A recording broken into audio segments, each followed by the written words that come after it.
What up? What up? What up? What up? What up, dude? It's Wednesday. It's been a little minute since I've been on live on a Wednesday, but it's going up on a Wednesday. Got the club going up on a Wednesday. It's a hump day, a beautiful day. Give a round of applause for yourself. Make it Wednesday. Give yourself a round of applause. We made it to Wednesday, everybody. We made it to Wednesday. Round of applause for yourself. We got people checking in the comments already. I like it. You know, I like the people checking in early. Hype. Man, Juice WRLD on this thing. What up, though? Jaleel, you already know. He ain't say nothing else. He just threw up the symbol. What up, though? Anthony Rochelle, man, what's going on? I'm good. I'm good. You already know it, week. It's the Saints. We got to beat these Saints. We got to beat these Saints, of course. Nas D. Toad is in the building. What up, though? Say put the pause on him. Will Brown, what up? Lucas. Man, Lucas. Come on, man. What happened to y'all boys last week, Lucas? What happened? What happened? I put money on y'all. Man. I did put money on y'all. What happened? What happened, dog? What happened to the Packers? Nice to Toad. Appreciate you. Man, what happened to the Packers? You guys make sure you get the video a thumbs up if you have not, man. This is the Dunk on Demand show every Wednesday. Starting now every Wednesday. I had to change it from Tuesday. I apologize for the adjustment. If you didn't get the announcement last week or Sunday, I apologize for changing the date up. I had to go back to Wednesdays, man. Tuesday is a little too early in the week. Too many things change. I've been trying to make my picks, and if I don't have more time to assess what's going on when it comes to injuries and other things, I may be wrong. A lot of news happens during the week, so I don't want to miss everything. I want to talk about it with you guys, but nevertheless, I appreciate you guys. You guys, like I said, give the video a thumbs up if you have not. This is the Dunk on the Man show every Wednesday, 7:30. You already know. We got a couple things to talk about. A lot of things to talk about. I said a couple. I meant a lot. Isn't a lot relative, though? I mean, isn't a lot relative? I don't want to get too deep down the rabbit hole. But y'all know what week it is for the Panthers. It's Saints week. Cracking my beer open. Y'all see this dope koozie? It's turf. I got it from the Braves game. This koozie is turf, yo. It's turf. It's one of the dopest koozies I got. It might be the official koozie of the Wednesday live stream. Matt knows nothing. What up, though? We got a lot to talk about, like I said, though. We got talking about the Saints versus Panthers, obviously, but what happened to the Saints this week with COVID? You know, COVID is still a thing.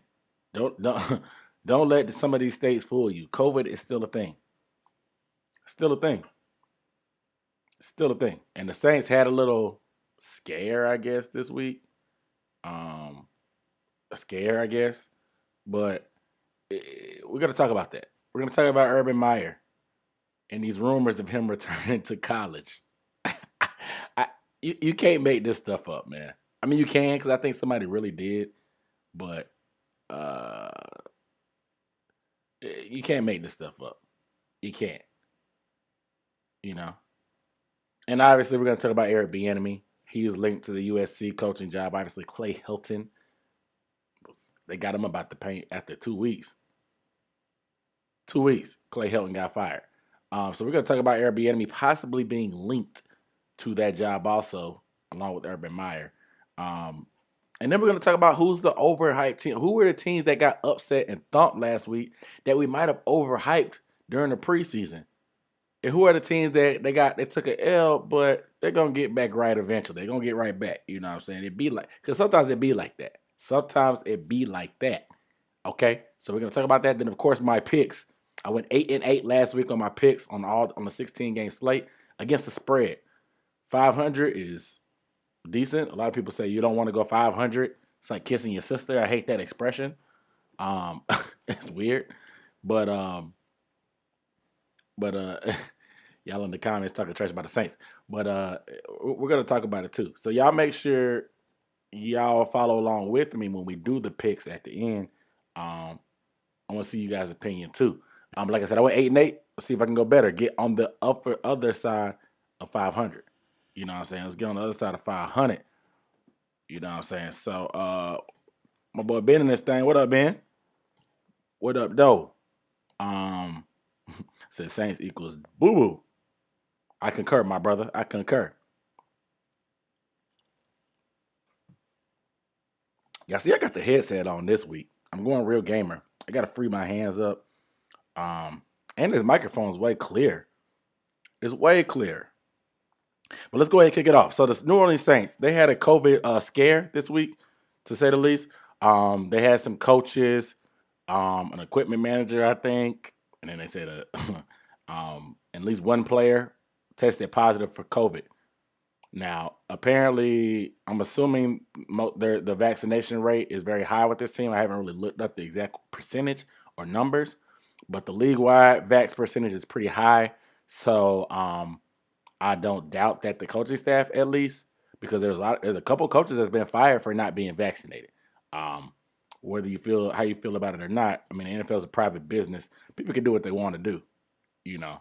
Um, so we'll see. But nevertheless, there was a COVID scare. There was a COVID scare. So they Turtle Beaches. Oh yeah, no, this ain't Turtle Beaches. I wish. I wish. I ain't that legit. I got the gamer chair, but these ain't the gamer headphones. You know what I'm saying? Uh, maybe I'll upgrade one day, but we'll see. Um, but but I'm and Tyree's asking me if I'm going to the Saints game. I'm not. I do have a ticket.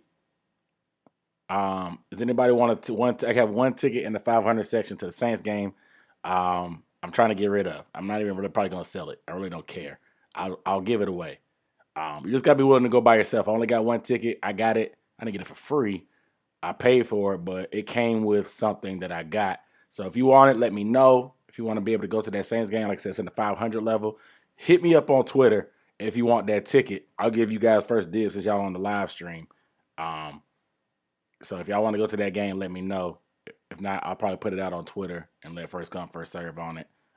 It's only, I think it's like $60 right now on Ticketmaster. Like I said, I can't do. I'm not going. I thought about going. I just don't feel like driving to Charlotte this week. I'm not gonna lie. I don't feel like driving to Charlotte. Nevertheless, let's get back to it. There were the Saints. The Saints. They had a COVID outbreak. Multiple offensive coaches on the staff, an equipment manager, and one player. That player turned out to be Michael Thomas, who was on injured reserve anyway. So no harm, no foul on that standpoint. But it looks like the coaches will have to stay in the hotel room. Sean Payton cracked some corny Ted Lasso joke. I love Ted Lasso. He's corny. He's corny funny. When Sean Payton cracks corny jokes, I don't like it. Sean Payton, you guys know how I feel about him. He has the most punchable face in the NFL, in my opinion. Um, that's just how I feel about him. Nevertheless, it sounds like there will only be 4 coaches. Four. And I don't know if that means the whole coaching staff or just offensively, but 4 coaches. That's not a lot. 4 coaches is only, I mean, that's including Sean Payton. Sean Payton's not calling the defense. Obviously, Dennis Allen's calling the defense, but you don't know what other players will be hurt or coaches will be out because of that. And what kind of adjustments, how does that affect the rotations that happen? How does it affect game plan and preparation? Because everything they'll have to do is be virtual. They can't be close to the team at this point. I think they'll need 2 negative tests, obviously, on back-to-back days. That's the vaccination rule. If you're not vaccinated, I think it's a 10-day quarantine period. Yeah, if you're not vaccinated. But like I said, I'm pretty sure all their coaches are vaccinated. So 10 days will be the worst case scenario if they can't test negative for COVID, but 2 days in a row. So it sounds like they're not going to be available for the game on Sunday, which is what the bottom line is. So a lot of people, when this report first came out, we were like, oh, snap, is this going to be the first team that has to forfeit a game? And I was like, Carolina, I was like, man, not like this. Like my boy Pat Coltrane always says, not like this, because I wanted to beat the Saints, but not like this. I don't want them to forfeit because that's going to give them an excuse. I want to beat these suckers. I want to beat them. I don't want no excuses. I don't want to leave any doubt. I want to beat the Saints. Straight up. I don't want any kind of excuses about, oh, well, we had COVID protocols and this, that, and whatever. Nah. You know what I'm saying? But I don't want any excuses. I want to beat them straight up. Straight up. You know what I'm saying? I know they're not going to have the offensive coaches. So things are starting to align, not even just from the COVID standpoint, but injuries. Marshawn Lattimore, Marcus Davenport, Eric McCoy is hurt. Obviously, David Onyemata I told you about has been suspended already anyway. You know, they just signed a couple cornerbacks. Obviously, Desmond Trufant, and then they traded for Bradley Roby. You know, so they're piecemealing their roster together at this point. Obviously, they've been displaced because of the hurricane, so they're going to be practicing in Dallas and then coming to Carolina. You know what I'm saying? And it's a short turnaround. So you go from Jacksonville to Dallas back to Charlotte. It's a lot of traveling. I'm going to give you my prediction based off of this information when we get to the picks, but I was surprised. One, I had my doubts. I thought it was going to be the first team to forfeit. That didn't happen. Now we're looking at a bunch of coaches being out. What is going to happen? Because people don't. We know the coordinators get all the hype, and obviously Sean Payton calls plays, so he doesn't have to worry about any coordinators or anybody signaling in anything or whatever. But when it comes to personnel, rotations, keeping everybody in order, there's a get back. Like, I don't know if y'all are familiar, but there's a coach called a get back coach. Will the Saints have a get back coach? Now the get back coach is that little white line on the sideline. You can't stay in that. The ref has to run up and down that freely. If he runs into anybody that trips over, it's a flag for a sideline interference or a sportsmanlike conduct. So there's always one designated coach that's a get back coach. He makes sure everybody else is back, and he makes sure the coach doesn't get too far back. Who is going to be the get back coach for Sean Payton? Because when the Carolina Panthers start rolling and putting up these points on these dudes, Sean Payton's going to get mad. He's going to be yelling at the refs, complaining, crying, doing what he does. So who's going to be the get-back coach to keep Sean Payton? His get-back coach may be in COVID protocol. We don't know. So pay attention to how this plays out. You know what I'm saying? I'm really going to be anxious to see what's going to be going on. You know what I'm saying? So we'll see what happens. Tyrese said he going. Man, like I said, I got the ticket. I wanted to go. I changed my mind. I know I'm going to the Atlanta game down here in Atlanta. I'm probably gonna go to another road game. I just got a lot of stuff going. I just changed job. I got a remote job, so I will be able to travel more and be able to put out more content. Thank you, Lord. But for some reason, I just wasn't feeling it. I wasn't feeling it this week. I wasn't feeling like driving this week to Charlotte. That's 4 hours. You know, I just wasn't feeling it, so I'm not gonna be able to make it to this round. I'll be with y'all in spirit. Make sure y'all do the keep pounding chant. Make sure y'all do the keep pounding chant. Because apparently they didn't do it last game. They beat the drum. They just didn't do the chant. Now they're saying that it's up to the fans to do it. They're gonna do it this next game because people complain, but they're gonna leave it up to the fans to start their own chant. And I put it out on Twitter. I said, do you know how hard it is to start a chant with a bunch of people? The only thing that people can get together and do accordingly on one accord is boo. Like when they booed Matt Rule for punting from the 33-yard line and not taking a 50-yard field goal. That's easy to get started because it's one sound. It's not a chance. It's just boo. It's just unified together. The altos, sopranos, the tenors, they're all going to say boo. That's easy. But keep pounding one side of the stadium back and forth. That's a little bit harder. That is a little bit harder. I mean, so you need a little bit of help. It's not that hard. It's not that hard. Like, literally, when you do the drum, just start to keep pounding chant right after that. I don't understand how hard that is. I don't understand. This new regime is on one, man. They on one. So you wish you was in Charlotte. Me too. If I was in Charlotte, I'd be going to the game. So you like to say the Aints. A lot of people, that's the popular nickname. What up, though? Omare. And they said, we're going 2-0. I like the energy. Said the Saints are better. Wait a minute, man. You must be a Saints fan. You must be a Saints fan. So you must. I didn't join your pick 'em yet. I need to. Let me check my mentions on Twitter. I forgot. I forgot. I gotta check my mentions. I'm gonna get in your pick 'em league and come win that thing. Go to your trap and take over your trap. Straight up. So I gotta go to either Washington, Minnesota, the Bucks, or the Pats. So it was struggling to start a wave at the game. He said, booing is an emotional reaction. That's way different. Booing is easy, apparently. Booing is easy. You guys make sure you give this video a thumbs up if you have not. If you're just not checking in, it's Dunk on Demand Show. We are rolling. We are new day, Wednesdays at 7:30 instead of Tuesdays at 7:30. I had to switch it up on y'all. Keep y'all on y'all toes. Keep y'all on y'all toes. You know what I'm saying? Make sure you give the video a thumbs up, though. I know y'all saw this. So we all know Urban Meyer. Good old Urban Meyer, whatever you want to call him, the head coach of the Jacksonville Jaguars, former college coach, great college coach. I mean, multiple national, but what? No, how many championships? What, 3 national championships as a head coach at 2 different programs, BCS berths. Number 1 overall pick quarterback Alex Smith was the former product of the Utah Utes, coached by Urban Meyer. Urban Meyer decided to take his talents to not South Beach. It wasn't South Beach. It was a little bit north of South Beach, a lot north of South Beach. So Jacksonville Beach, to be precise. Urban Meyer decided to take his talents to Jacksonville Beach to coach. Now, Urban Meyer has been doing a lot of suspect and unorthodox things since he's been in the league. He's gotten practice violations for violating certain protocols that the NFL has in place when it comes to limits and stuff.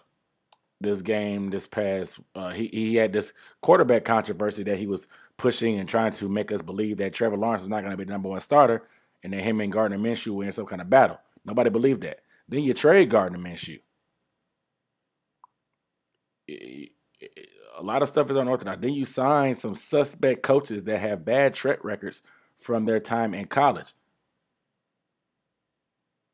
And then you put out this thing about vaccinated players, vaccination statuses affecting people's status on the team. Then you have to backpedal that. Urban Meyer has done more backpedaling than Charles Woodson since he's been the head coach of Jacksonville because he just keeps putting his foot in his mouth, even his decision making. You know, this week when they played, I mean, there was 50-something seconds left. This guy threw 3 straight passes against the Texans. They decided to punt the ball. The Texans went down and scored a touchdown. Instead of being down 13 points going in half, they ended up being down 20 because Tyrod Taylor proceeded to march right down the field. Regardless, Urban Meyer has been suspect. And we've known Urban Meyer when things don't quite go right. What does he do? But run for the hills. He runs for the hills. The health issues come up. His migraines, heart issues, heartburn, stomach aches. He wants to spend time with his family. Stuff conveniently just happens with Urban Meyer when the success is there or the kitchen gets too hot.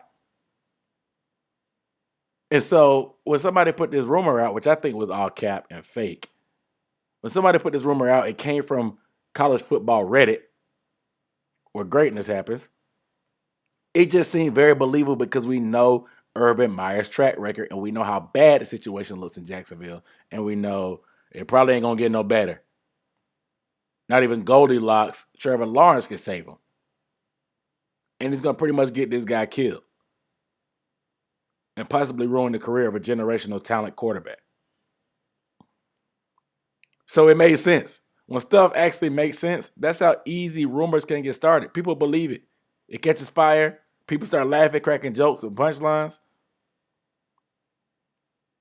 Now, what they say, behind every lie is a little bit of truth. I mean, I'm sure Urban Meyer has thought about leaving to go to USC, back to college. California, good weather. There's a good talent pool in California. I mean, he's a good college coach. So it seemed very believable. But I don't think it was true. I think he has too much pride to leave that early. He will stick around until he gets fired, in my opinion. That's just how I feel about Urban this time. Like, especially with this rumor coming out so quick after one game, I think he owes it to himself from a pride standpoint to at least stick around to get fired and not just leave for college. Like, that's crazy. I mean, he could easily do the take 1 year off thing like he did when Tebow graduated or after the scandal at Ohio State. Oh, let me just need to take a year off to dude. If you want to spend time with your family, you wouldn't be a football coach. I'm just gonna tell you that right now. That's not the type of job that you take when you want to spend time with your family. I'm just gonna be real. So we're not buying that, and that's why when you set that precedence, people are gonna believe and jump at any rumor like that because it sounds true. It sounds true. But I just think it would be really sloppy for those rumors to come out after 1 week. Like, how long did Bobby Petrino make it? Bobby Petrino was the head coach of the Atlanta Falcons, and he dipped. How long did he make it? How long did Bobby Petrino coach the Falcons before he got caught on a motorcycle with somebody's old lady?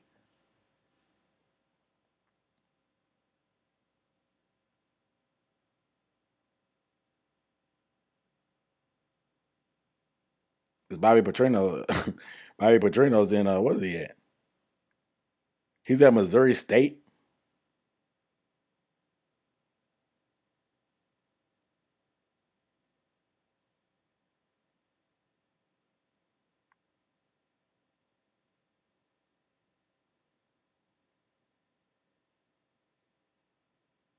He got all that money. Let me see. Bobby Petrino, he signed a 5-year, $24 million deal.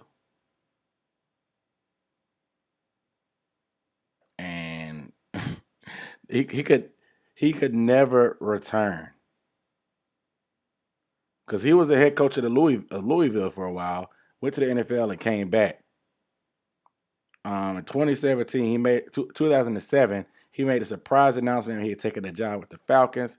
Um, he had 10 years left on his Louisville deal, so he skedaddled on them, and he had a new deal with the Falcons for 5 years, $24 million, which is double the money he was going to make. So he saw the money and went up. You know what I'm saying? The season was trash. Once Vic got hurt, of course, that was a big part of them getting out. But he went 3-10, and he left.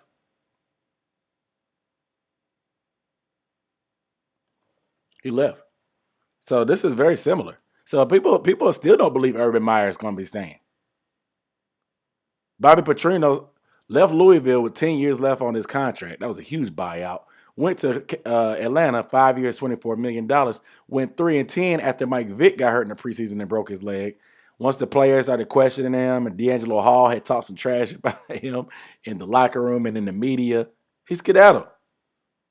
And it was the day before he left, he told Arthur Blank that he was committed to being the Falcons coach. Same way that Urban Meyer is. And so silly of me if Urban Meyer fools me. But I'm going to give Urban Meyer a little bit more credit. Clearly, Bobby Petrino is a sleaze of a person because he skedaddled on a lot of things. He was on a motorcycle with the chick. You know what I'm saying? That little scandal, somebody on his staff or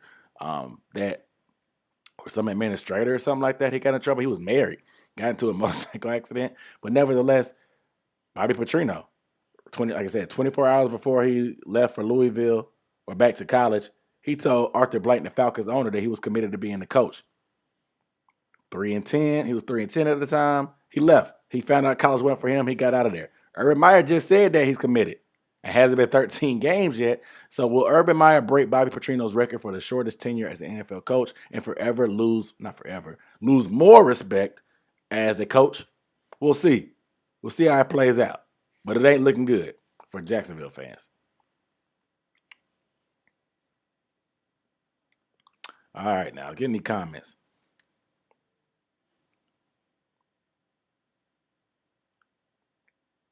So Urban was looking goofy.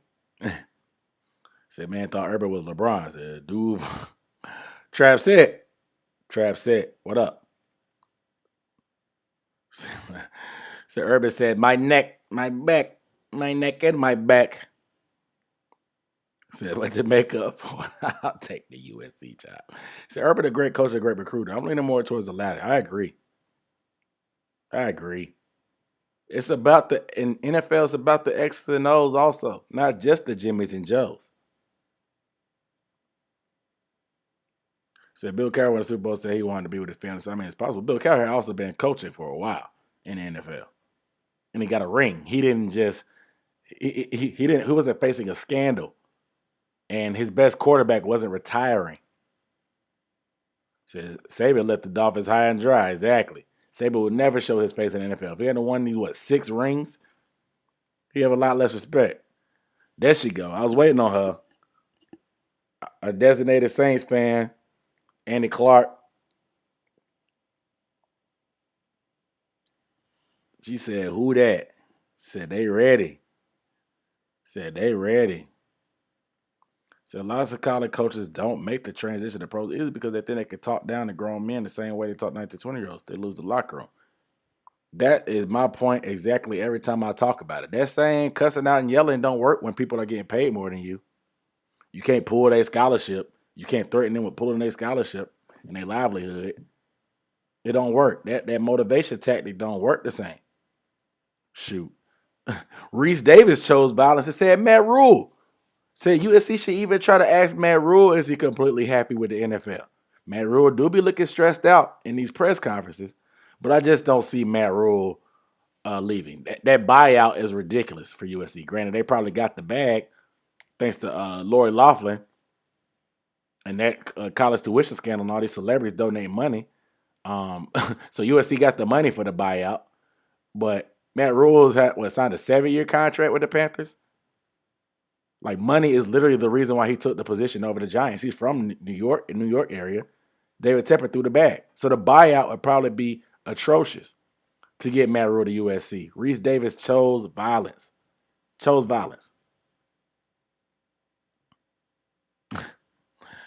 Panthera Chris, what up, though? Said, keep pounding. Said, who wakes up and is proud to be a Saints fan? There's a lot of people, apparently. A lot of people. But let's talk about the USC job because we had Eric Bienemy. Eric Bienemy he was rumored to be attracted to the USC job. Now, Eric Bienemy, we have been campaigning to try to get Eric Bienemy a job for the past two seasons. And we don't understand why. Like, they give all these other average, mediocre coaches like Matt Nagy and the LaFleurs and those type of guys who are just they're a quarterback's coach for 2 seasons and they get a head coaching job because they coached under Andy Reid or they coached under Sean McVay. But when it comes to Eric Bieniemy, who's got the Super Bowl ring, led one of the most potent offense. Oh, he's only doing these numbers because of Patrick Mahomes. And he doesn't really call the plays. It's Andy Reid calling plays. But the energy wasn't the same. The energy wasn't the same for these other coaches. The energy wasn't the same. So where's it going on? I would hate for him to end up having to go to college first because let's say he kills it. How long would it take for him to get back to the NFL? Who knows? He might like staying there. He might want to stay there. Let's say he flops. That's going to get them. See, we told you he wasn't a good coach. I hate how they do some of these black coaches. Lovie Smith got banned into the shadow realm. He got fired for no reason in Tampa.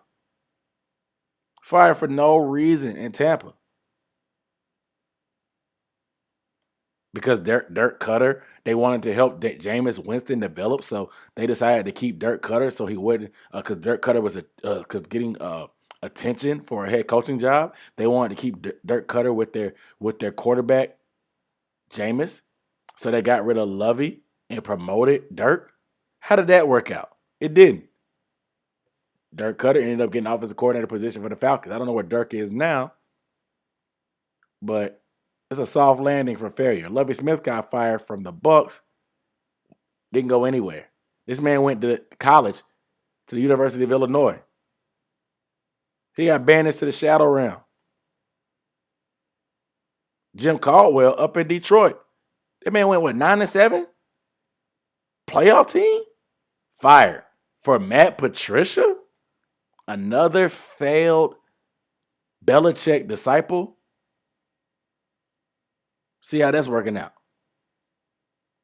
The road is always harder for black coaches. I don't understand why. I mean, I understand why, but it's so obvious. When are they going to stop? Eric Bienemy deserves a head coach's job in the NFL. There's too many average and bad coaches like Urban Meyer that still have opportunities. Too many average coaches around for Eric Bienemy not to get a shot. All they wanted is an opportunity and a shot. A shot. He definitely deserves one on the NFL level, not in college. You agreeing with me? Yeah, I mean, I think we all know. Said she proud to be a Saints fan. Y'all go easy on Annie. She one of the few Saints fans I can tolerate. Y'all go easy on her. She one of the few Saints fans I can tolerate. She be rocking with the channel for a minute.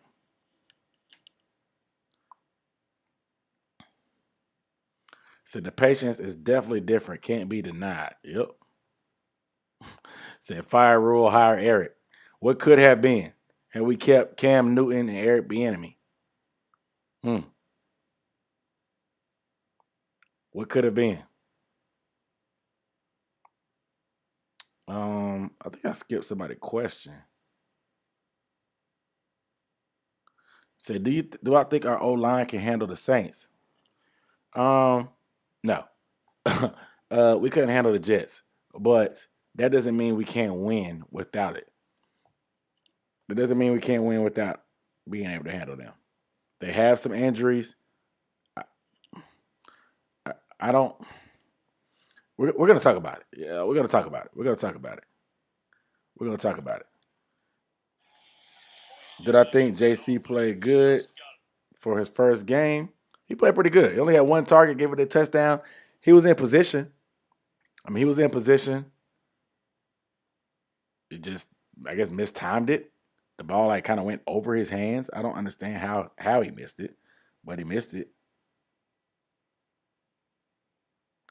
But nevertheless, I think he did pretty good.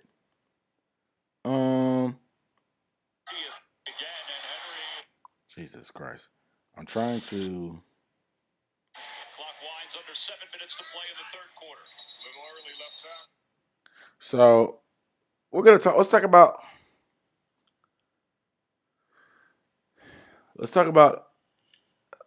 Y'all saw the headlines. Let's talk about week 1.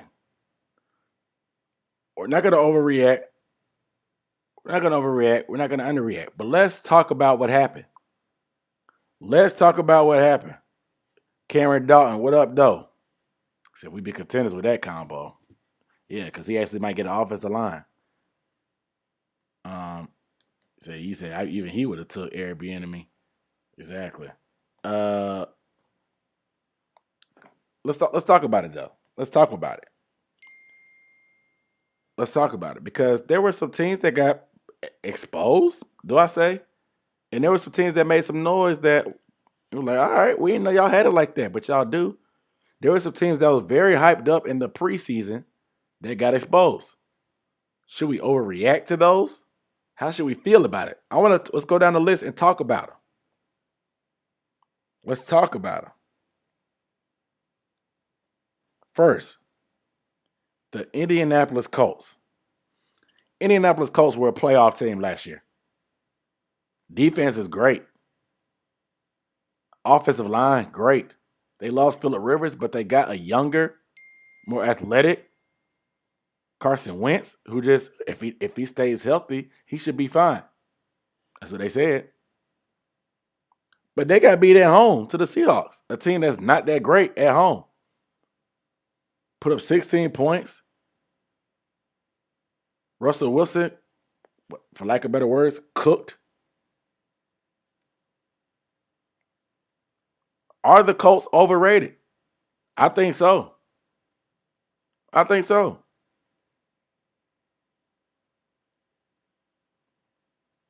just never really bought into them. like I said, I like that they have the running game. They have the offensive line. They have some weapons. I'm just not big on Carson Wentz. I'm not. I can't. He doesn't move the needle for me. He doesn't move the needle for me. Like I said, I think just because they were a playoff team, people thought they were going to be able to rekindle that magic, but it's a little bit different. I don't want to overreact because, like I said, Carson Wentz has been out. He missed some time because of that foot injury.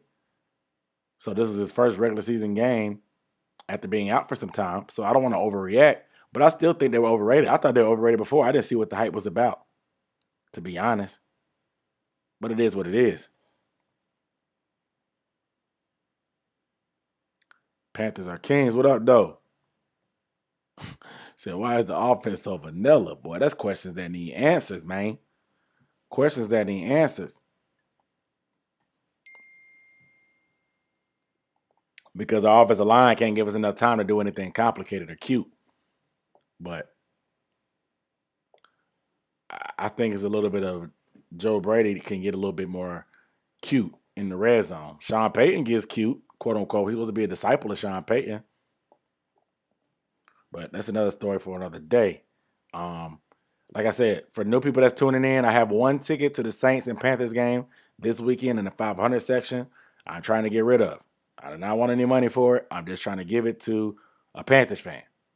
A Panthers fan only. If you're a Saints fan, you gotta kick rocks on this one. Sorry. I'm not gonna do that. But it's free. In the 500 section, it's one ticket. It's one ticket. If you want it, DM me on Twitter. Free ticket. I'm putting in the comments. Free ticket to Sunday's Saints versus Panthers game. DM me on Twitter at Dunk on Demand to get it. Put it in the comments. Free. I can't go. I just want a Panthers fan to get it. That's my only requirement. You got to be a Panthers fan. He said signing with the Cowboys is a curse, and I feel bad for them. I don't. They fans are obnoxious. Giants and football team. Who I got? I got the Giants, man. I got the Giants. So you'll be a Panther fan for the day. Yeah, right. I know you. He ain't gonna fool me. He ain't gonna fool me. Like I said, I'm not giving it to no Saints fans.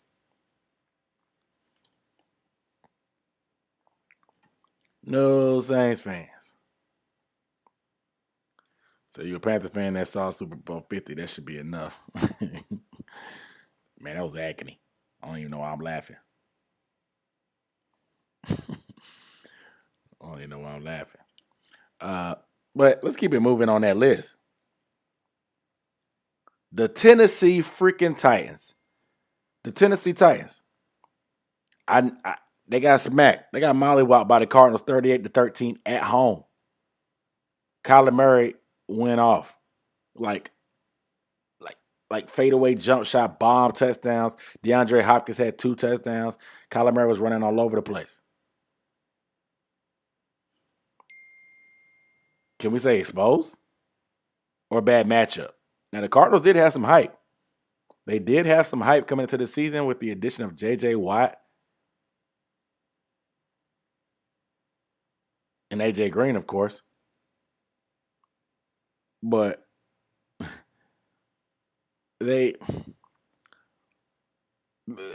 Chandler Jones, you literally let the Chandler Jones destroy your whole game.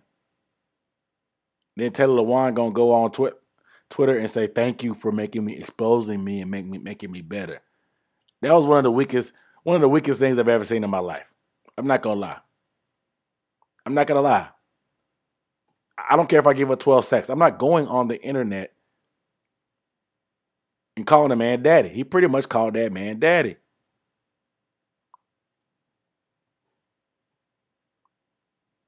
He pretty much went on Twitter and called that man daddy on Al Gore's internet. I'm not doing that. The number one, you can never do that. So you got to have too much pride as an athlete to ever do something like that. We saw you look bad. Everybody saw it. You ain't got to go online and thank them. Thanks for spanking me. I needed to be spanked. Like, what? No, man. No. What she say from Get Out? No. No. Tell her to one. Buddy. That ain't it, Chief. And this is week 1. This is week 1, dog. Like, it ain't gonna get any easier. It's not. Because the Titans, who do they have this week? The Titans play the Seahawks. Seahawks don't really have any huge threatening defensive ends that scare you, I guess. But I'm not getting on the internet. Okay. I'm not getting on the internet and telling that to another man. Sorry, you already defeated. Now, other teams in the NFL going to see this and they're going to pray. Not pray as in pray. They're going to pray like predator prey. They're going to be talking trash to you. They're going to call you soft. Everything. But did the Titans get exposed? It's hard to continue and maintain success in the NFL. Nobody's going to just get out there and lay down just because you went to the playoffs and played tough against Baltimore and lost. Or you beat Baltimore the year before that. Nobody cares. It's a new year. And the Cardinals really put it to them. I think they exposed them. I was never big on the Titans. I'm not huge on Tannehill. I don't care if they added Julio. They didn't move the needle for me. It just didn't. Getting Julio didn't move the needle. So we will see how they go moving forward, but I still got them thinking they're overrated. But with being said, Cardinals are a sleeper team. I think so too. But are they that much better than the Titans? 25 points, blowout on the road against the Titans? I don't know, man. What did Julio say? Julio said Julio didn't say anything. He punched the DB. He punched the defensive back during the game on the 3rd and 1. They converted like a 3rd and 1, I think. He punched the corner, and they ended up having a punt because of that. And I think he was just trying to send a message. He was probably just trying to say something to say, "Oh, even the best veterans on our team, they're not." He was just pissing on fire hydrants, trying to mark his territory. It wasn't really anything serious from Vrabel. Vrabel's a pretty decent coach, but this was just smoke and mirrors, in my opinion.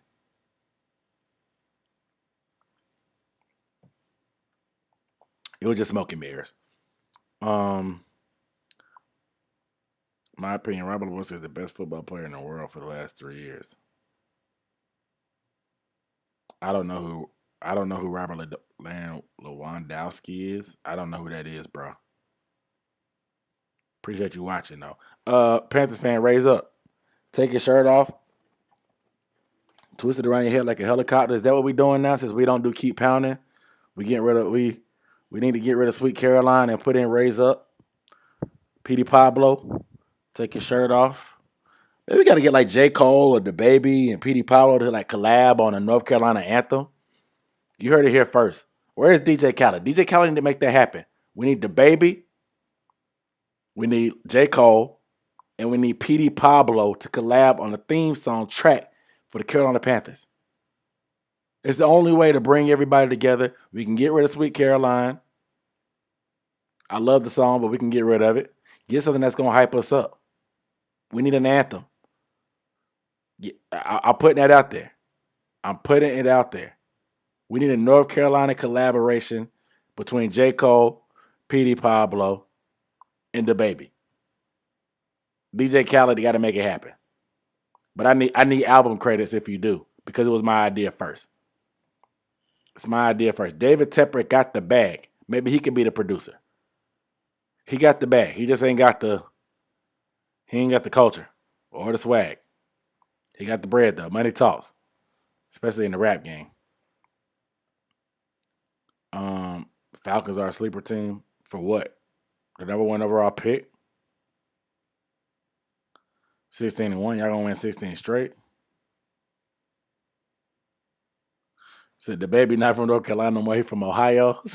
Y'all disowned that man because of the festival. I forgot. I ain't forget, but you know how people be canceling people. They be fake canceling folks. So I thought y'all was over that.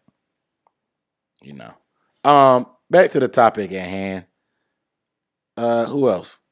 Let's keep going on this list because there were some teams that got exposed. The Buffalo Bills. The Buffalo Bills. They got beat by the Steelers. They allowed 20 straight points to the Steelers at home. Y'all supposed to be in the AFC title contenders. Josh Allen supposed to be a dark horse MVP. He just got that bag. But now they're talking about he needs help. Even though last year they gave him Stephon Diggs, the leading receiver in the NFL. But now Josh Allen needs help. Nah, y'all got to keep that same energy y'all have for guys like Lamar. We're going to see how the Buffalo Bills do. I don't think they're overrated because I believe in Sean McDermott more than anything. Josh Allen, I think he needs to do it again as far as having a lights-out year. I like Josh Allen, but I'm not 100% sold on him until he does it twice.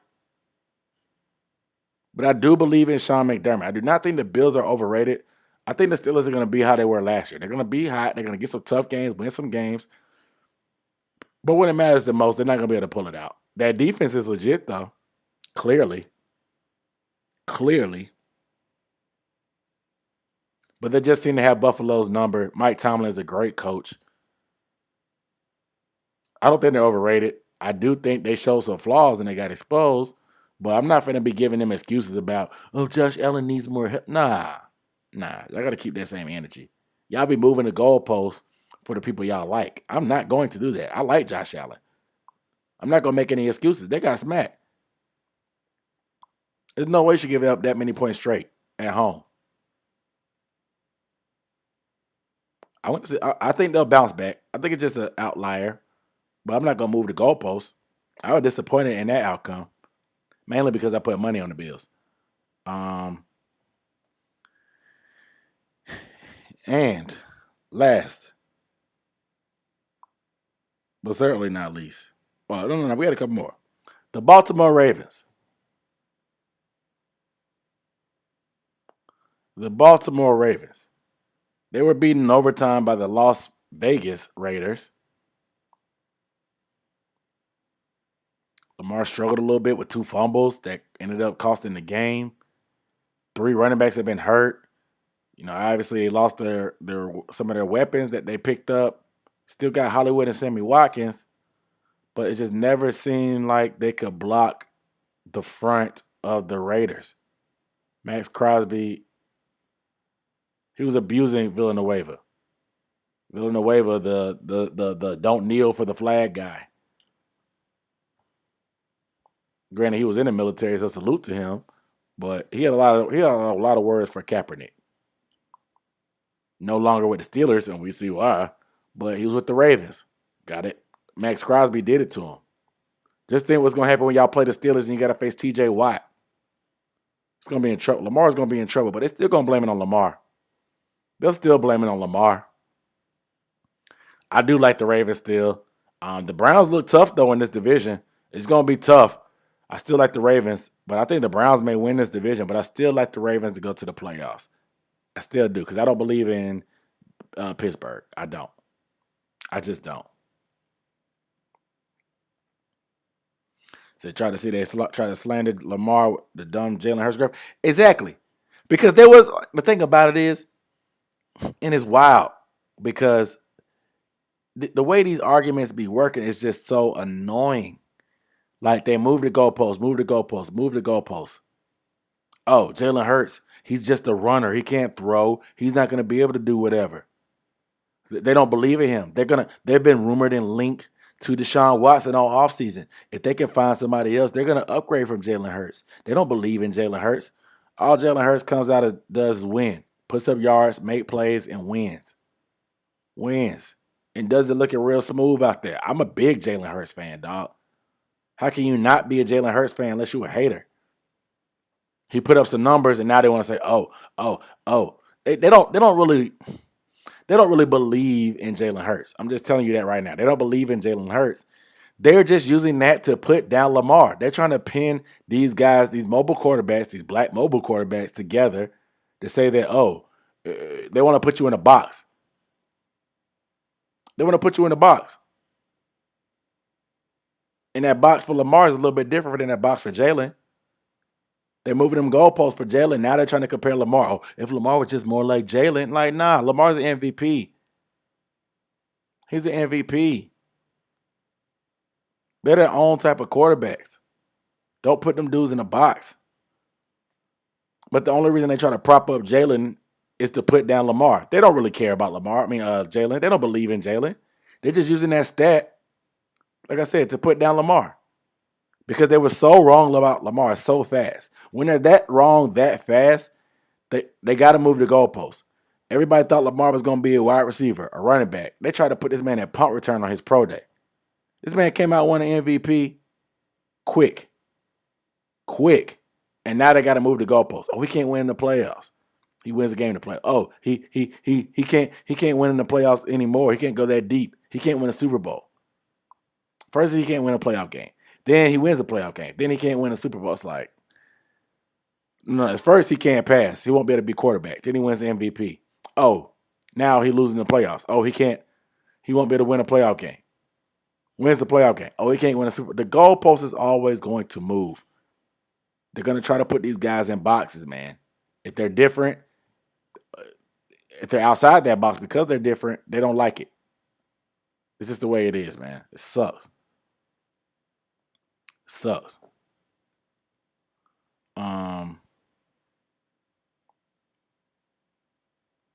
Said Bills don't have a running game, but they good.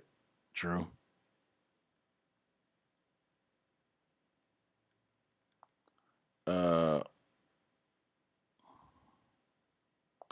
So Lamar underrated. Was 80% of his games, and even though he won a playoff game, he's still getting hate. Exactly.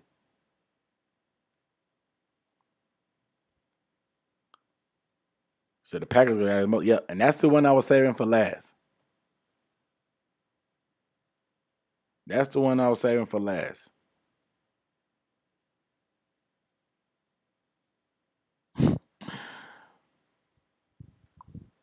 So do I think Sam is going to be MVP? No. Our offensive line ain't good enough for him to be MVP.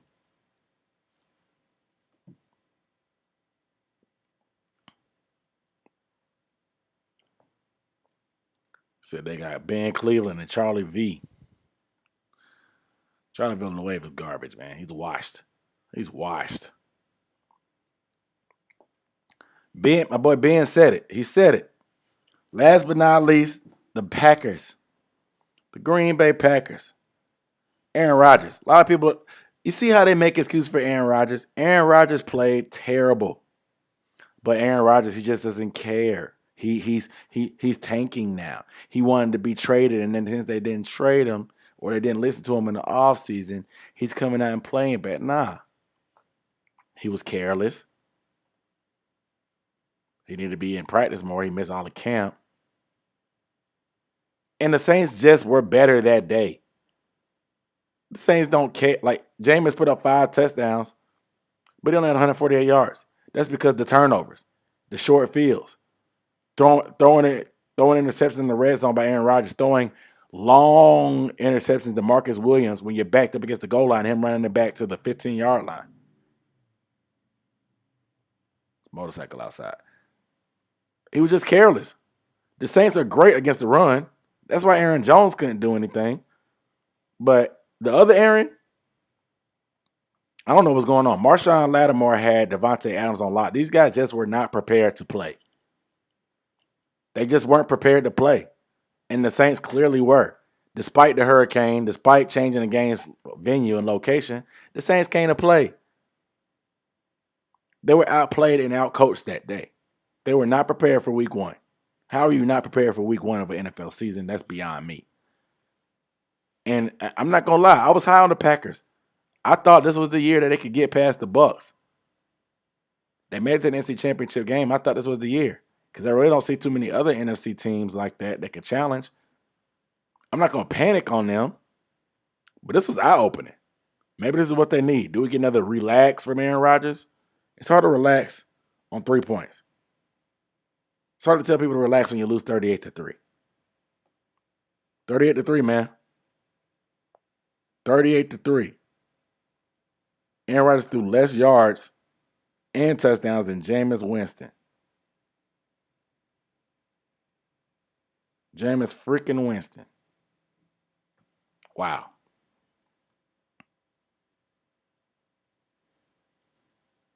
Wow.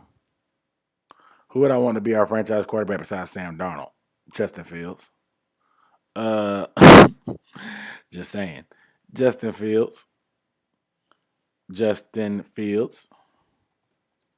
But for now, I don't know. I mean, I would love Deshaun. I think we all would. Granted, make sure he's clear from all these allegations. Nobody knows what's going to happen with this thing. He just turned what? He just had a birthday the other day. I follow him on Instagram, and I follow his girlfriend on Instagram. He just had a birthday. That's awkward. Moving on. It's time for these picks, guys. The final segment. Let's go to these picks. We're picking all 16 games against the spread. I got to write them down so I can remember. I went 8-8 last week. I went 8-8 against the spread. I was real happy about that. But if you bet with me, you ain't make no money. Let's get you some money this week, okay? I got my pen. I put it in ink. That means it's got to stick. Okay? If I put it in pen, that means I mean it. That means it's got to stick. First game. This is via Bovada. Remember, when we're talking sports betting against the spread, whoever is the minus whatever points, that means they are the favorite. Minus whatever number is the amount of points that they're favorite. If you're plus whatever, that means you're the underdog. Okay? Let's get to it. First game of the week, Thursday's game, the New York Giants versus the football team. The football team is the 3.5-point favorite at home on a short week. The Giants, they're just coming off a loss to the Minnesota Vikings. Football team came off a loss to the Chargers at home. They lost Ryan Fitzmagic. Taylor Heineke will start. 3.5-point favorite for the football team at home. This is a tough game. If I was actually putting money down on this, I would probably not do it. But I do like the Giants. Even though this front, actually, no. I like the football team. I'm going with the football team. I don't like that 0.5 point. I think they'll win by 3, but I like that. I'll take the 0.5 point for the football team. Because I just think that front four, they're going to be trying to get some get back. You know, they got hemmed up and bullied by the Chargers last week, but that's just because Rashawn Slater is a beast. Rashawn Slater literally made his money in the draft by locking down Chase Young. He proceeded to pick up where he left off and did the same thing last week. What a way to start. I mean, Slater, I wish he could have been a Panther. Looking back, hindsight 2020. You can't fix all your holes in the draft, though. The over-under is 40.5. I'm going to say over. I just think some silly stuff is going to happen, some turnovers, maybe stuff like that. So I got over on the 40.5. Moving on to the Buffalo Bills and the Miami Dolphins in Miami. The Buffalo Bills are 3.5-point favorite. Vegas they're having this home favorite because they're expecting the Buffalo Bills to bounce back. They lost to the Steelers, and people are still expecting the Bills to be an AFC championship contender, so they're expecting a bounce-back game from them. The Dolphins, coming off a win against the Patriots, how are they feeling? They're 3.5-point underdog. Vegas automatically builds in 3 points for the home team. So basically they're saying on the neutral field, the Buffalo Bills are 6.5 points better than the Dolphins. How do I feel about that? I don't know. But a lot of these northern teams that go down to South Beach tend to get a little bit distracted. The weather is hot. The women are beautiful. The water is blue. The strip clubs are of plenty. You can easily get distracted.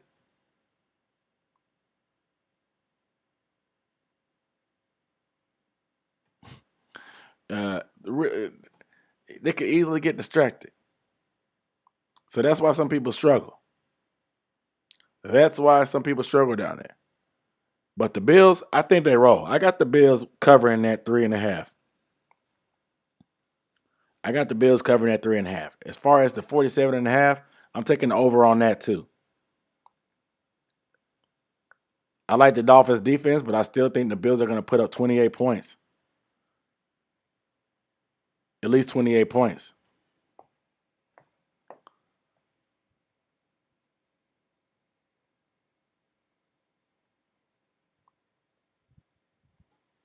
I think the Bills are going to put up 28 points. Can we get 20 from the Dolphins? I think so. I'm taking the over. Moving on, Cincinnati Bengals and the Bears. Oof. Snooze fest. But the Bears are at home, a 2.5-point favorite. The Bengals, after winning in overtime against the Vikings, are traveling to Chicago. That fierce front four going against Joe Burrow. Supposed to be a good defense. Chicago got exposed by the Rams. The Chicago covered is 2.5 points. I think so. I'm taking the home favorite because of Andy Dalton. I think the Bengals are just not a good football team. I don't think Chicago is a good football team. Will this be the game that we get to see Justin Fields because the offense is just so flat? I don't know. As far as the over-under, I will take the under 45.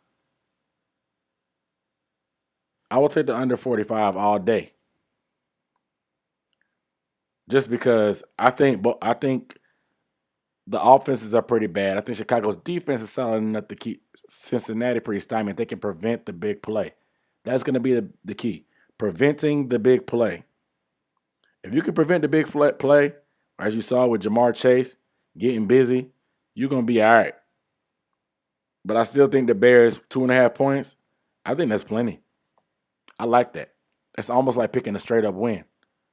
I like that in the under 45. Denver Broncos at the Jacksonville Jaguars. The Denver Broncos had a pretty impressive win against the New York Giants. A tough game, two tough defenses. The Broncos are going on the road to face Jacksonville against, we talked about Urban Meyer, Trevor Lawrence, and the Jaguars. The Broncos have a great defense. They're 6.5 favorites. Is that a lot? Is that a lot? I don't think so. The Broncos have a pretty solid roster. Teddy is steady. I saw him firsthand. This is a similar setup to what he had in Carolina, except for he has a defense. Last year, he didn't have a defense in Carolina. Or nor did he have the running game. Because now he has Melvin Gordon, who's getting busy.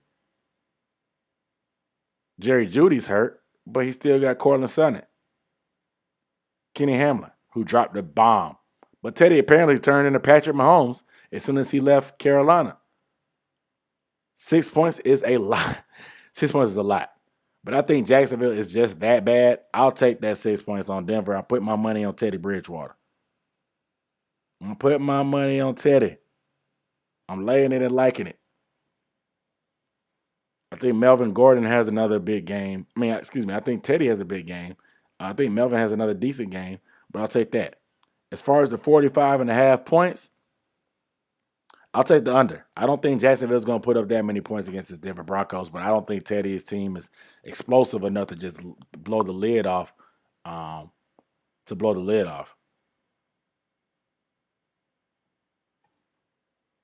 So we'll see. Next game, Houston at Cleveland. This is one of the biggest spreads of the week, if not the biggest. Yeah, this one and the Falcons game are the two biggest spreads.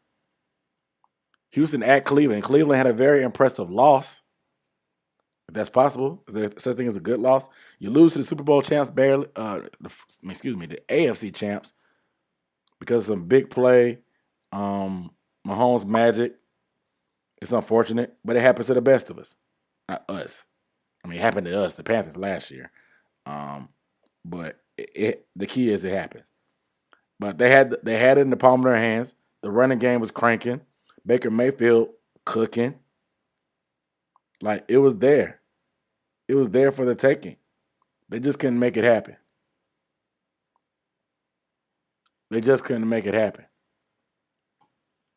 But the public, obviously, 12.5 points. Texans are bad, but not this bad. I'm taking Houston. I may come back to regret this, but I think they're really underestimating the steadiness of Houston. I think that's good enough to keep it close. 12.5 points is ridiculous in the NFL, so I'm taking Houston. Not just because I think they're good enough to keep it close, but 12.5 points. Don't forget about garbage time. Now, the total is 48.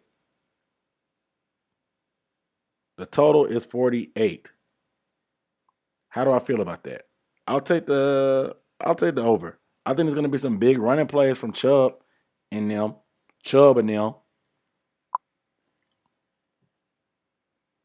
I think there's going to be some big plays by Chubb and them, but we'll see.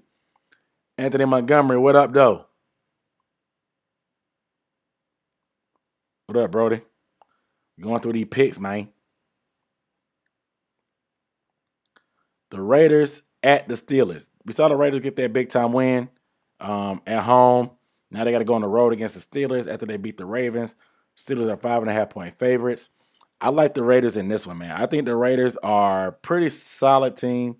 The Steelers' defense is good, but I think Derek Carr is playing pretty good. I think it's going to be tough. Obviously, this matchup is going to be tough, but 5.5 points, I think it's a little bit too much for that. I think it's going to be a 3-point game. I don't see Gruden and them getting blown out. I see them keeping it fairly close. We'll see what Darren Waller can do. They're going to force feed him, of course, but I like Derek Carr in this matchup to keep it close for me against Ben Roethlisberger and them boys and that crazy good defense. But I'm still taking Oakland. My bad. Las Vegas Raiders, LVR. I like it. But the total, 47, I'm going over. I'm going over 47 on that. I think even though the defense is good, I still think that they're able to get some plays. I don't really like Pittsburgh. Actually, I'm going under. I don't really like Pittsburgh's offense like that. I don't. But I think there's going to be a concerted effort to run the ball for Pittsburgh. And I also think the same for Oakland, I keep saying Oakland, Las Vegas, even though Jacobs is banged up. Moving on. The Rams and the Colts. Let's get a little bit of speed to this. Rams are 4-point favorites on the road against the Colts. After we saw what they did on national television, a lot of times Vegas likes to take advantage of recency bias and what people saw in prime time. A lot of people saw the Rams throw bombs over Baghdad against the Bears, who everybody thinks is such a dominant defense. But the Bears defense isn't as good as it used to be back in the day. Yes, they had Khalil Mack, Akeem Hicks, Eddie Jackson, Fuller, guys like that, but they're just not as good as they used to be. I think they're just tired of carrying that team that was bad with an offense so long. So I think that they're saying that, since the Rams did all this damage, just think about what they're going to do with Matthew Stafford there. I like the Colts. The Colts let us down. They talked about they were overrated, but I still like the Colts because I think Matt Stafford's overrated. I think the Colts at home, I think they actually get right. They had to knock the rust off last time with Carson Wentz. I like them to cover this 4. I like them to win straight up too.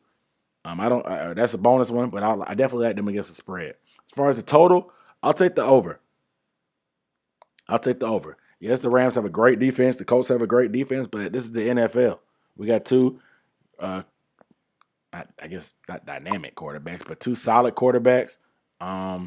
So I'll take the over on that 48. I think they put up some points. Patriots versus Jets. The Patriots are a 6-point favorite. New England on the road against the Jets. We saw the Jets last week. They looked pretty bad. Against Carolina. They could not protect them. A lot of people are thinking it could happen again.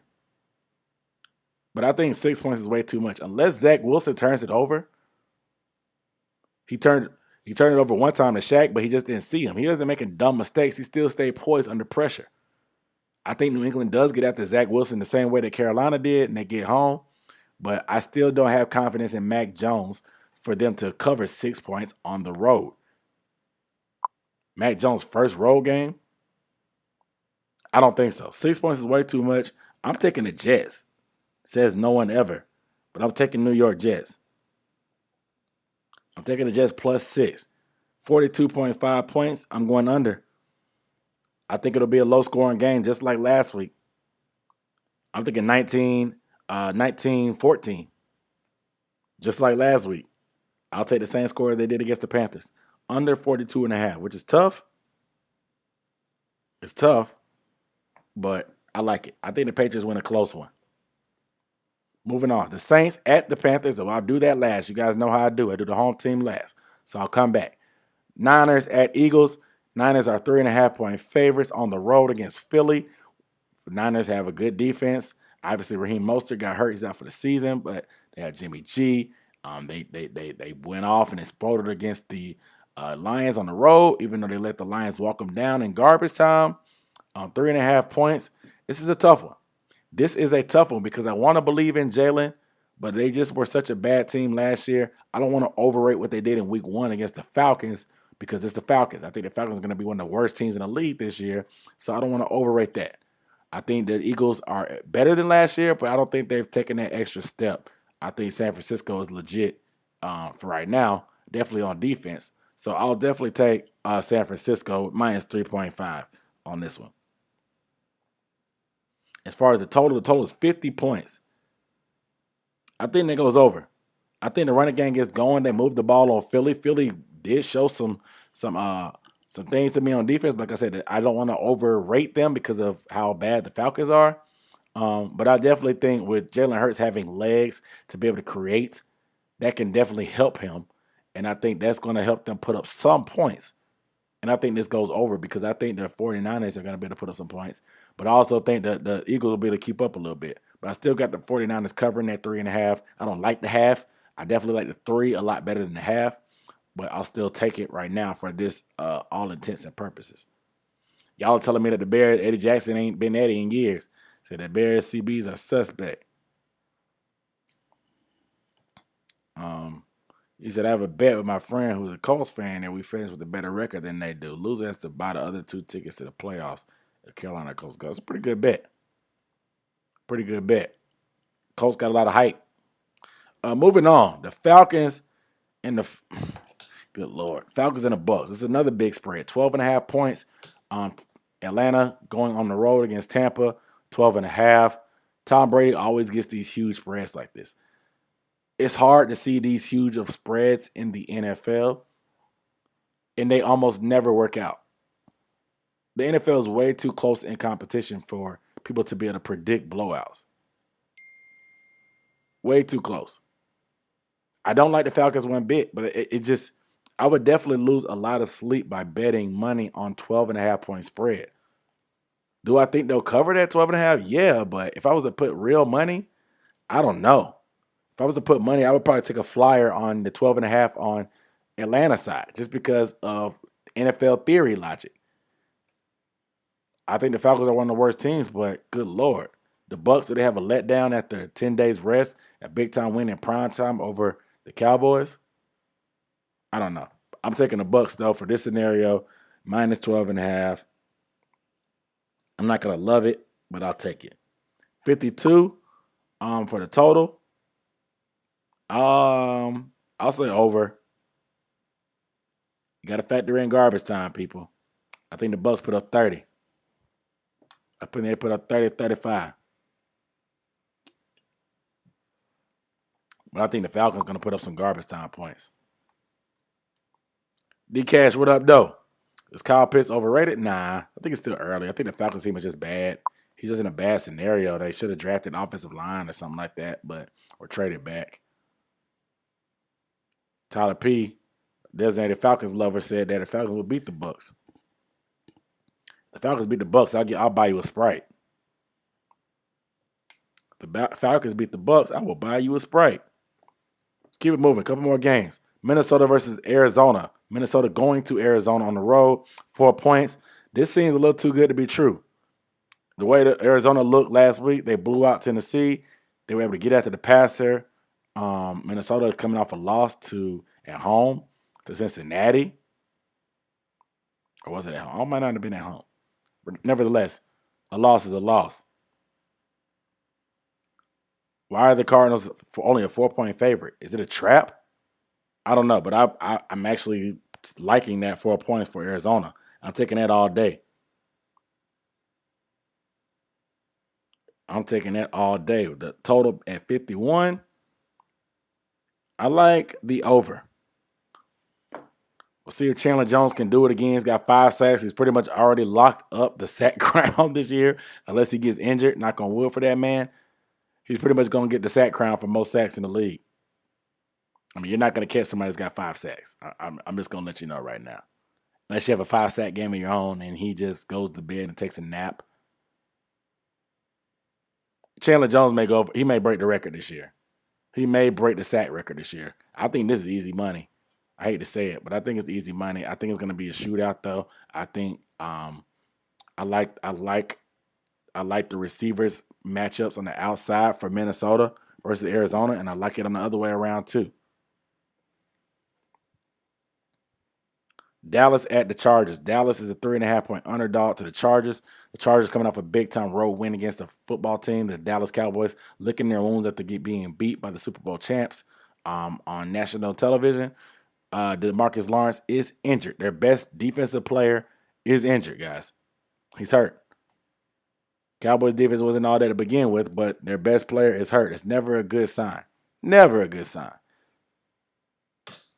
But my biggest disappointment is we won't get to see Rashawn Slater go up against a guy like DeMarcus Lawrence to really test what he's about. Randy Gregory's gone. Micah Parsons is in the building, though. He's been in the building. He's a good player. Good young player. But I like the Chargers 3.5 at home. I think this is going to be a shootout. I think it's going to be a shootout. I just don't think they'll be able to. Actually, I don't know, man. This is actually a close game. I like the total more than anything. I'm going to give that first. I'll go over 55.5. I think it's going to be similar to what we saw on Thursday. But that half a point is killing me. I'm going to actually take the Cowboys. I think they're going to actually be balanced. I think they're going to actually try to run the ball this time around. Like I said, I think they're going to try to run the ball. They just didn't even try, and they better because I have Zeke on my fantasy team. I think they're going to try. I'm going to take Dallas plus 3.5 just because they're half. Just because they're half, I'm going to take Dallas. I think it's going to be a close game. I don't know if Dallas pulls it out, but it's going to be a lot of point scores. It's going to be a good game to watch. Tennessee at Seattle. Tennessee, 5.5-point dogs against Seattle on the road. Seattle coming off that big-time win against Indy. Are they really as good as they show, and are the Tennessee Titans as bad as they show? That's what they're banking on. They're saying the Seahawks are almost a touchdown favorite at home. Keep in mind, they get 3.5 points to the home team. Tennessee is traveling to the West Coast, 5.5. I'll take Tennessee. I don't believe in Seattle's defense enough or their offense enough to be able to put it on Tennessee to back them against the wall. I actually like this spread a lot with Tennessee at 5.5. I think this could be one of the upsets of the week, in my opinion. I told you they're overrated, but I think Seattle's overrated also. The over 54, I'll take that. 54 total. I'm going over. Seattle, they're going to put up some points. Both sides are going to put up points. They got receivers for Tennessee. I think they finally this is a get-right game for them. I don't think they blow them out, but I think they put up some points to win that game. Kansas City at Baltimore. This is an easy one for me. I'm not betting against Patrick Mahomes, even if it's on the road, even if it's a bounce-back game for Lamar. I hate that Lamar and them lost on Monday. In overtime, it was a great entertainment, but this is not the type of get-right game that you think it is. I'm taking Kansas City on the road against Baltimore. I can't remember what Patrick Mahomes' record is against Lamar Jackson since they've been in the league, but it's pretty dang good. And I'm taking Patrick Mahomes. I'm never betting against that. The total is 55. It seems stupid to bet an under for the Chiefs because, one, their defense is not that great, but Baltimore's offense has struggled so much this past week. They struggled. Protection, turnovers, all that. I think it's going to go under. I think the difference is going to be they're not going to be able to block Chris Jones up front. They're not going to be able to block Frank Clark. If Frank Clark plays, he may be hurt. But I think Chris Jones is going to be the difference. Chris Jones is one of my favorite players in the NFL, guys. But I think he's going to be the difference in this game. We saw what happened in Villanueva with Max Crosby. Chris Jones is nasty. He's mean. He talks trash. I'm taking Kansas City 3.5. I like it a lot. I'm gonna put a little star by the ones I like. I like Kansas City. I like Tennessee, and I like the Indy one. I think I like the Indy one. So Sean Murphy Bunting was their best cover corner by a wide margin. This is true. The Bucs could get cooked, but Matt Ryan has to have time, and they're definitely not going to be able to run the ball with Mike Davis. So it's going to be a lot of drop back passes for Matt Ryan. I think that's a recipe for disaster for them because of the offensive line. Jay Issue, what up, though? What up? Where we at? Detroit Lions at the Packers. Good Lord. 11-point spread for Green Bay. And like I told you, I hate these big spreads. Detroit, are they as bad as they look? They kept it close in garbage time. But Aaron Rodgers clearly has Detroit's number. I think they think it's a get-right game for Aaron Rodgers to expose them on national television. 11 points is a lot. I can't believe I'm taking another big spread, but I like Green Bay. I think Green Bay gets right, and I think Detroit is just the team to do it, especially at Lambeau. Aaron Rodgers owns them boys. The total is 48 points. I'm going under 48. Going under 48. Last but not least, let's go back to the Carolina Panthers. It's that time, fellas and ladies. Where did that? The Panthers versus the Saints. The Panthers versus the Saints. The spread is 3.5 points for the Saints on the road going to Charlotte, Bank of America Stadium. The total is 44.5 points. Now, I'm going to spend a little bit extra time on this one because this is my squad. Now, the Saints dealing with hurricane. Prayers up for them people. Dealing with COVID on their coaching staff. Traveling from Jacksonville to Dallas, back to Charlotte for games. Jameis Winston at quarterback. No Michael Thomas. Lack of weapons on the outside. No Marshawn Lattimore. No Marcus Davenport. I just think that, call me a homer, but 3.5 at home. I think Carolina gets the little bro mantra off their back and beats the Saints. I don't like the matchup offensively on the line and the trenches. I think both D lines had. I think the D line for the O line for the Carolina Panthers, they're not completely outmatched because I like the matchup of Taylor Moton versus Cam Jordan. But I don't feel confident in the Panthers' offensive line. I think it's going to be a lot of Christian McCaffrey, and I think they're going to know. I think DeMario Davis and Quan Alexander are going to try their darnest to do it, but they had a year off of facing Christian McCaffrey last year. They got to pay that piper. Andy Clark, thank you for the super chat, Miss Lady. I appreciate you. She said, the Saints will be ready. I told you they're going to be jet lag going back and forth between that and the coaches being gone and some of the defensive players. I think all the writing is on the wall for the Panthers to finally be able to get that win. They were swept last year by the Saints.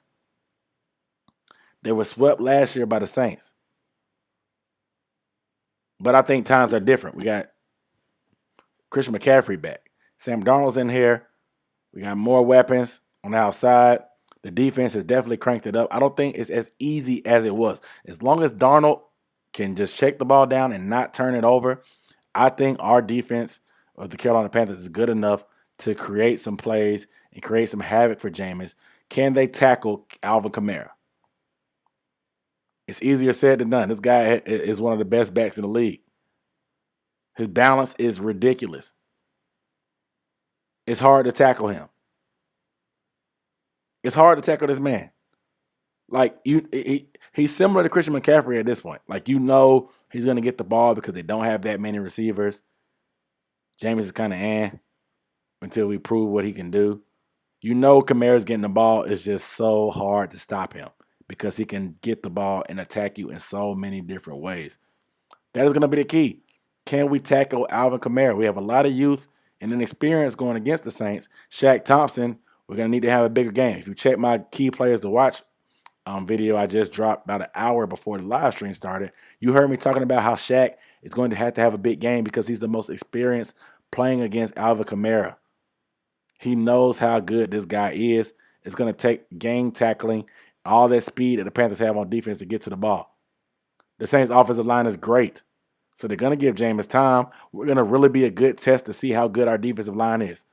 We feasted on some scrubs last week getting 6 sacks, but this is going to be a real test. You got Ramczyk and Armstead on the edges against Hassan Reddick and Brian Burns. I love this matchup. Inside, Derek Brown has got to take advantage of Eric McCoy, their starting center for the Saints, being injured. Cesar Ruiz is a right guard. He will be moving to center most likely, unless they bring in Austin Reeder and sign him from the free agent that used to be for the Chiefs. They brought him in for a tryout. No word on if they signed him or not. So it looks like it could be Ruiz, especially with all the traveling and stuff going on. They want a little bit more consistency.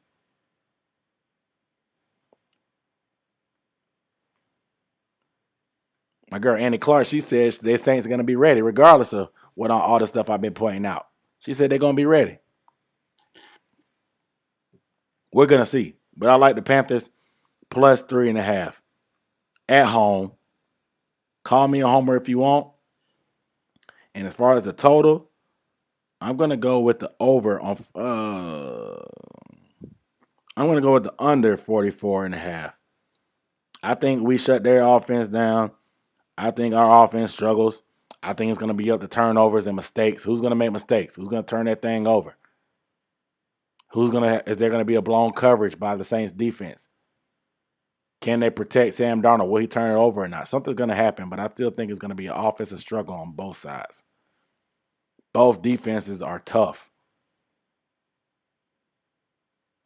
But I just have a feeling there's too many things are going against the Saints and in favor of the Panthers. As far as injuries and availability, that it's now or never. Like, I've been bashing Matt Rule and Sam Darnold and how in the organization. You'll wash away all your sins from me for a week if you beat the Saints. I'm not going to lie. And it's mainly because I know so many Saints fans. I hate dealing with the trash they talk. I hate it. Y'all know how I feel about Sean Payton. He's got a very punchable face. Michael Thomas ain't playing, but I ain't a fan of him either. He get on my nerves too. But I really cannot stand Sean Payton.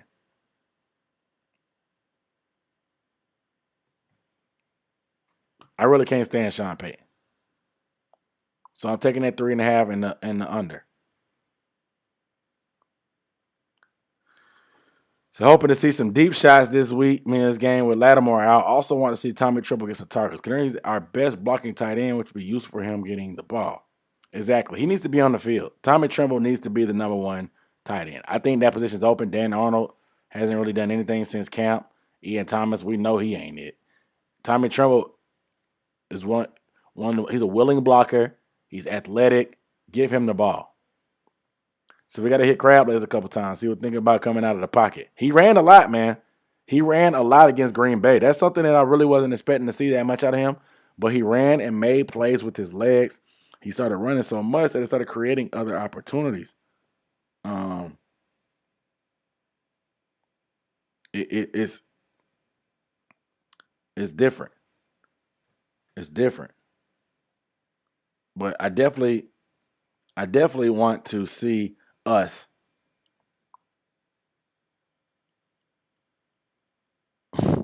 I definitely want to see us get after Jameis. In particular, Derek Brown. If we can get inside pressure and not give Kamara much room for the check down, we should be okay. We can be able to do some things. They're vulnerable on the inside. As good as his offensive line is, they're going to be vulnerable on the inside because of the starting center being out and them having to move that guard there. Andres Pete kind of suspect too. But their tackles, it's going to be tough for the edge. It's going to be a good test for Brian Burns and Hassan Reddick. But inside, I think, is where we can take advantage. Inside is definitely where I think we can take advantage and get some pressure in Jameis's face to prevent him from running around like he did against the Packers. That's going to be the key. I talked about Derek Brown in my Players to Watch video. If you haven't watched my latest video, go do it. I dropped it. Players to Watch. Players to Watch. I got a video coming out about matchups too. Coming up soon.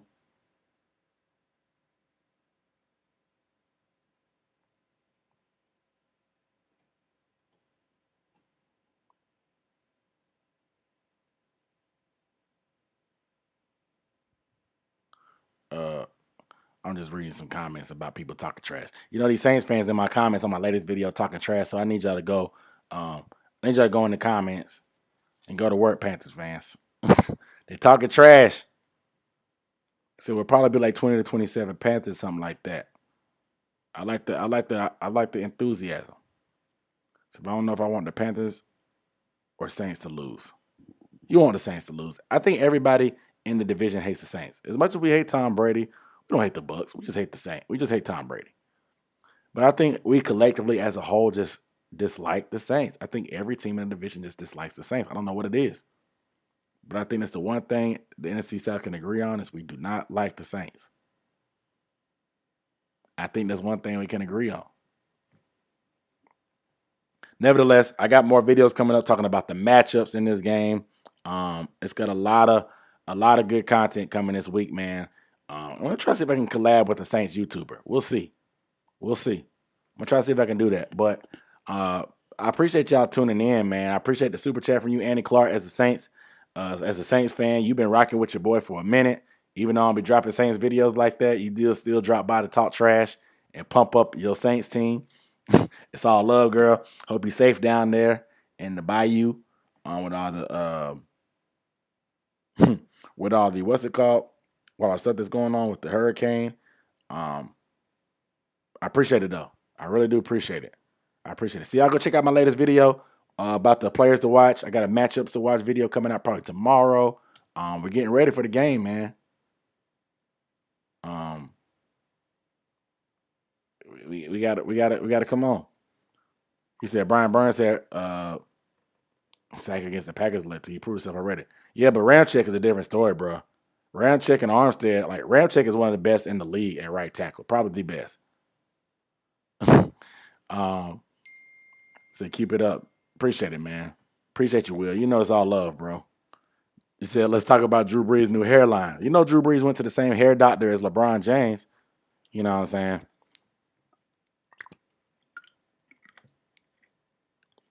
Drew Brees went to the same hair doctor as LeBron James. That's the only plausible way that Drew Brees magically, unless that birthmark, that Harry Potter birthmark he got, he used magic. That's the only way. Like I said, Drew Brees went to LeBron James' hair doctor. Period. He said, well, Crab, let's throw more than 35 times. If so, how many NO turnovers should we get? 3-ish? They're going to try to run that ball. I'm going to tell you right there. If they throw 35 times a game, that means we're up on them.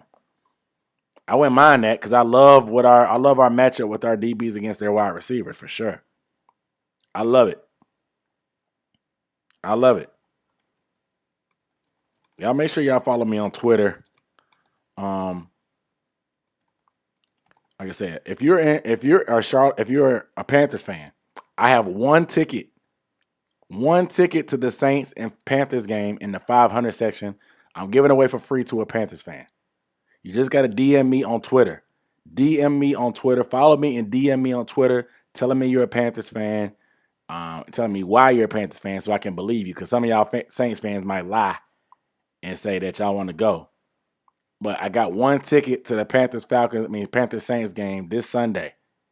DM me if you want the ticket. It's free. It's free. I'm not selling it. I don't really care. I can't go. I just want a Panthers fan to be in that seat. So make sure you guys follow me and hit me up on Twitter if you want that ticket. Let me know. Otherwise, I'm going to post it on my timeline on Twitter and see who wants it. Like I said, I'm just going to give it away for free. I'm not really tripping. I don't need the money. I don't need the money. So do I think JC makes his first big play? He could. It's going to be an opportunity if we can get that inside pressure with Derrick Brown. And with us playing, I think we're going to play a lot more press with the Saints wide receivers not being as talented as typical with Michael Thomas being out. I think the opportunity could be there. So we'll see. But y'all go check out my latest video, players to watch, matchups to watch coming tomorrow. Hopefully I'm going to try to collab. And stay tuned for a big announcement this week. I'm not going to say anything else. A big announcement this week, if you catch my drift.